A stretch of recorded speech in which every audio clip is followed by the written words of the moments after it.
Hey guys, Dr. Katz here. Here's next up in our Audible blog series. This one's called Nitpicking Queen. Oh my God, is anyone else suffering from temporary bipolar disorder right now? Am I the only one? I've had a lot of experience with bipolar patients in the last 20 plus years, and I feel like this is what it must be like. The shelter-in-place quarantine has got me bugging, and I'm not actually in it all the time. I'm still going to work every day. Believe it or not, as an OB/GYN, pelvic exams and C-sections do not translate well to telehealth unless you want to get busted for porn. No, seriously, that was just a joke. But anyway, moving on. Let me preface that what I'm about to say, I just want to clarify that I am grateful for my health, my family, my life situation, and everything that I have. Okay, having gotten all that out of the way, I feel the need to state that some days I'm about to go crazy. My moods are all over the place, and I expect some of this with menopause and all, but I am really overachieving in that regard at the moment. So the days that I get to work, I'm totally grateful to be able to go to work and help patients. It is a real bummer that I cannot practice any aesthetic right now since it's not considered essential. That stuff was really helping to keep the lights on, and it's fun and the patients are happy and healthy to be there. But oh well, we'll still be ready to serve when quarantine is over. It is just not part of the key big picture right now. I get that. It's still really hard to see my women who are relying on us for hair removal to go back to feeling self-conscious in public, but there's nothing I can do about it right now.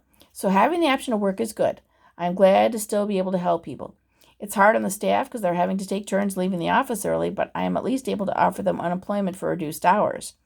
I still have our bonus systems in place and they can still get a percentage of that, even though the opportunities are less right now. It's the best I could do at the moment. Even though work is overall good right now, everybody's emotions are still whacked out. We snap at each other over little things without meaning to. Little things become big things. Add to the recipe the fact that we have an office full of women, and presto, it's potentially like adding gasoline to a fire. It's just human nature. We misdirect our stress and project it onto whatever's in front of us, even when we don't mean to. So I hang in there all day at work and try to keep everything on an even keel. I have taken on the emotional correction of the world at large like some kind of sacred mission with positive posts, encouragement, extra compliments, and disseminating accurate information. It is exhausting, but so worth it. Somebody's got to do it. See, but then it's time to go home. I get super excited to go home, anxious to see my kids and my pets. I get in the car, I'm all pumped up to go home, strip down, wash my clothes immediately, and streak past my kids as they scream ew to get to my room to change. But then, see, something happens to me. I'm still in the car, and I get the overwhelming urge to call my kids and, quote unquote, ask them about their day.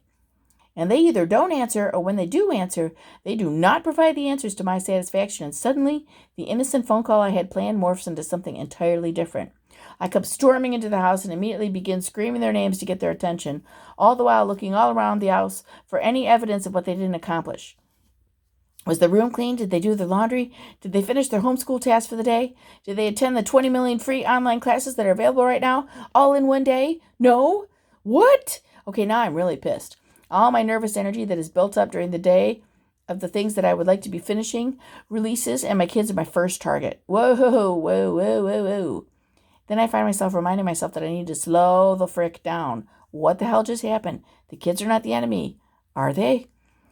I try to then back up and be really sweet and ask them what they would like for dinner and what fun at home activity they would like to do. But usually by this point, they've already put up the carefully crafted tune-out mom wall, since this scenario probably repeats on a daily occurrence. And I can't even register that the nice version of me has come out now.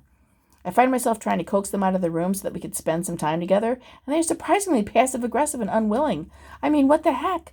Who doesn't immediately want to come downstairs and throw their arms around my version of Mommy Dearest? Yeah, I get it, no one. But oh my God, why does this happen? Why can't I stop it?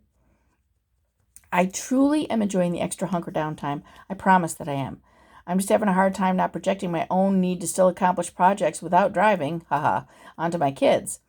I think there are still reasonable expectations to be had. I mean, let's face it. They have an unprecedented amount of free time to fit in a lot of stuff. That is just fact. I should be able to expect them to do their schoolwork, do some basic stuff around the house, and at least try to keep themselves mentally and physically healthy with my help. I would still be pissed if they didn't unload the dishwasher or were living like pigs, even if we weren't on quarantine. Just saying. Some things haven't changed. And if I'm being honest, I'm not the only one suffering from a temporary mood disorder. They are all volleying back and forth from bickering and yelling to hanging out like besties on any given day.